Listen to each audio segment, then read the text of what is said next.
Today we are going to talk all about the gratuity increases and some new things that we are seeing with non-refundable deposits in cruising. We're also going to be talking about the Coral Princess and the World Cruise. We've got a great update on how that is going, as well as we've got a first-hand picture of the Emerald Princess. She was in Ensenada yesterday and lots to talk about. So let's go ahead and get started.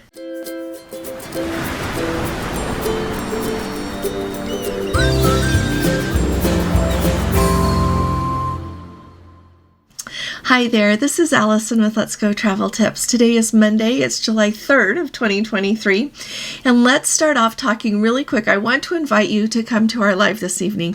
Our lives are always on Monday nights. We try to do them at 6 p.m. Mountain, 7 p.m. Central, 8 p.m. Eastern, and 5 p.m. Pacific time, so pick your time slot there. We'd love to have you come, bring your questions. It's just a really fun time to talk about cruising. Gordon and I are getting ready on Friday morning early. We are going to leave to fly. We're going to fly from Salt Lake to JFK to Brussels, Belgium, to start off our trip that will include our cruise sailing on July 12th out of Copenhagen, and we'll be stopping in 4 stops in Iceland, 2 stops in Norway, and a stop in the Shetland Islands, as well as in Glasgow, Scotland. So hope you can come with us. So we'll be talking about that tonight, some things we're doing to get ready to go, as well as everything else to do with cruising. So we'll see you then. Also, if you appreciate these videos and you would like to be part of our Let's Go family and the amazing community we've got here, will you please subscribe to our channel? It really helps us out and it doesn't obligate you to anything at all. And if you want to receive a notification when we go live or when we put a video out, just hit that little bell that is right next to the subscribe button. So thank you very much.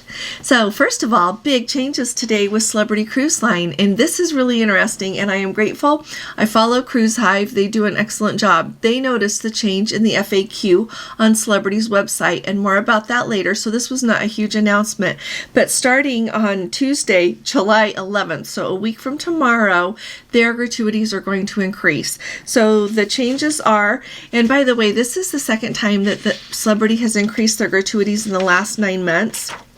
If you have got an inside, an ocean view, or the veranda, which is the same as a balcony cabin, those gratuities are going to go from $5.50 a day to $18. So I checked, and that's a 19.4% increase. If you are in the concierge class or the aqua class, it's going to go from $16 a day to $18.50 a day. That's a 15.6% increase.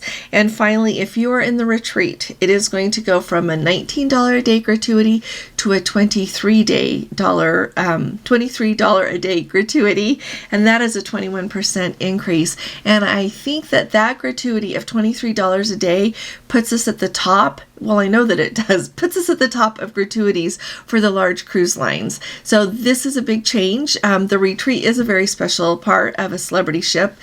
Amazing service there. You've got your own pool, your own whole lounge area, your own restaurant, the Lemonade. It's fabulous. It's absolutely fabulous. But the gratuities are going up.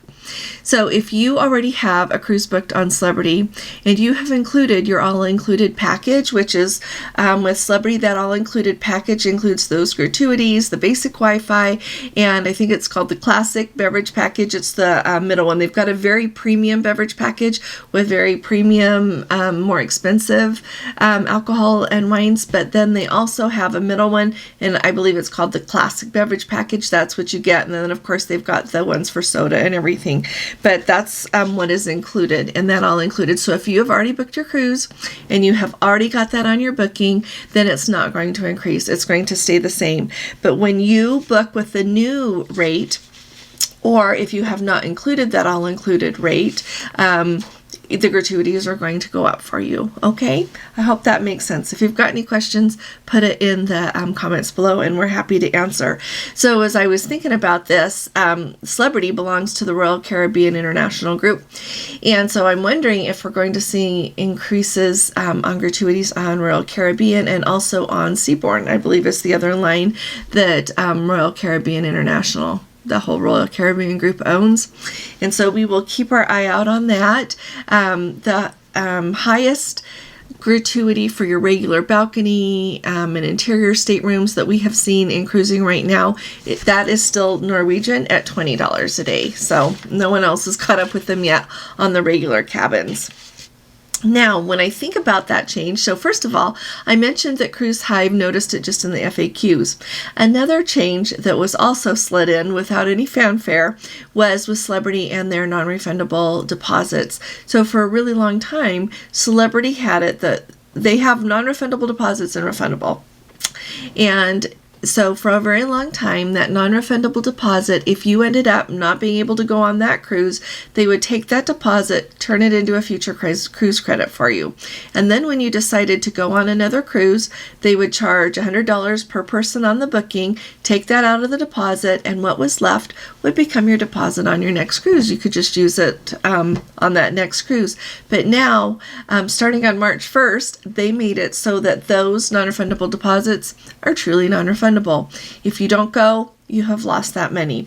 Now, be aware when you look at the different fares, there is a difference, it depends on the cruise, but there is always quite a bit of a difference between the non-refundable deposit and the refundable deposit. So I would say that it depends on two things. If you're going to book a non-refundable deposit or a refundable deposit as you make that, I would say if you're sure you're going to go on that cruise and if you have insurance, then I wouldn't worry about getting the non-refundable deposit, right? You can't just decide, though, at least my understanding is you just can't decide you're not going to go on that cruise and expect somebody to give your deposit money back. But if something comes up that's a covered reason, like your illness, death of a family member, something like that, your insurance will pay you back for that deposit, and then you can choose another cruise and away you go. The other reason that I would book a non-refundable deposit, if it's soon enough, and I'm sure that I can go on it. All right, so those two things together. But if it's quite distant, and especially if you don't have any insurance, I would say definitely book the non-refundable deposit. The refundable deposit, because then if you get your money back, and I know that there are some people that book a cruise and they go unless something really happens, and then there are people that book a cruise and they cancel, and they book another cruise and they cancel. And so if you tend to do that a lot, you're going to want to book the refundable deposits. Now, when we think about non-refundable deposits, for a long time now, Celebrity has had the non-refundable and the refundable deposits. It is getting to be a much bigger thing for Holland America and Princess to also have those non-refundable deposits. So pay close attention when you are booking your own cruise to make sure that you have what you think you have. All right, that's really important. Just pay attention, because sometimes I don't think that it's as clear as it could be which fare you're selecting. So when you get an email or something, that you're like, oh, I want to go on that cruise, make sure that the price that they are quoting is either refundable or non-refundable, but that you're very aware of what kind of deposit you're putting down. Okay, just wanted to make sure everybody knows that. So yeah, the changes are coming, everyone. Changes are coming. And I know that the cruise lines like the non-refundable, because then if you change, they get to keep your money. Now, an update for the World Cruise. This is really big to me, and I really appreciate our Let's Go family member who put this over on our Facebook group. So a couple of weeks ago, we talked about the Coral Princess. She is the ship that is sailing the World Cruise for Princess Cruise Lines, and she has been having mechanical issues with the engine. So they have not been going their normal speed. They had to miss Muscat, Oman, and then they have missed some other ports or had much shortened port time. So with this update, I appreciate it. They said after being told that their speed is slower than normal, but the mechanical repairs to the engine generators are almost, and he capitalized, almost complete, we should be arriving 1 day later to Aqaba, Jordan. So I am really excited. It sounds like they're going to be able to actually get to go to Aqaba, Jordan, because for a while, we've been really worried that they were going to miss that. They are also going to miss a port of Mykonos, Greece. They are going to take them to Messina. They're adding a port instead since they're missing Mykonos. They've added the port of Messina, Sicily, but they get a really short time there, 3 p.m. to 8:30 p.m. When you're in Messina, there's a beautiful cathedral there. They have the sign up with a quote from Shakespeare about much ado about nothing, because Messina is in that. And but they have a beautiful cathedral. They've got shops you can look in, things to see and walk around the town there. But then it's also a jumping off point to go to Taormina. which is like what, a half an hour, 45-minute bus ride over. It's beautiful there. So if you can go to Taormina, I would definitely go there. I've been there several times, and the view never ceases to amaze me. It's got beautiful shops, delicious food. It's a wonderful place to go. But also in Messina, down, if you can also take a tram that they have and go to a museum there that has an original Caravaggio painting, if you are interested in things like that. So I hope that you all have a great time in Messina. Glad you got to do that. They got to stop in Sri Lanka for just a half a day. Apparently, a lot of people on board have a cough, and this gentleman is in quarantine. I think it's a gentleman, it is, with his name, is in quarantine because he's got COVID. So I wish him a speedy recovery, and hopefully he'll be able to enjoy Aqaba, Jordan, and everywhere else on the trip. Hopefully they'll be able to get those mechanical issues solved. And I would love to hear from someone that works on a cruise ship, just really like how surprising when these mechanical issues happen. Are they, or is it something we know we're going to have to do the maintenance on while we go and we just kind of don't talk about it till we go? I would really like to know about that. So if anyone happens to be listening that does that or knows anybody that does that, let us all know how all of that works.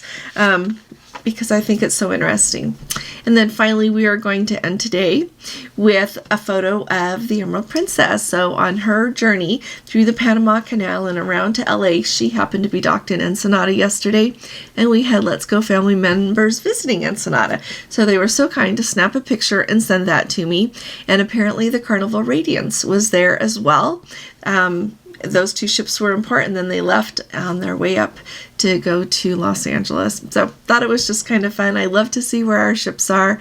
So if any of you have any questions about anything, please do put it in the comments. If you're on a cruise or recently on a cruise, we would love some updates. I hear everything is going well up in Alaska. We're going to talk about the sanctuary in Alaska tomorrow. So get excited about that and come and join me tomorrow. I'll be talking to you all again really soon. You all take really good care. God bless you. Love you. Bye-bye.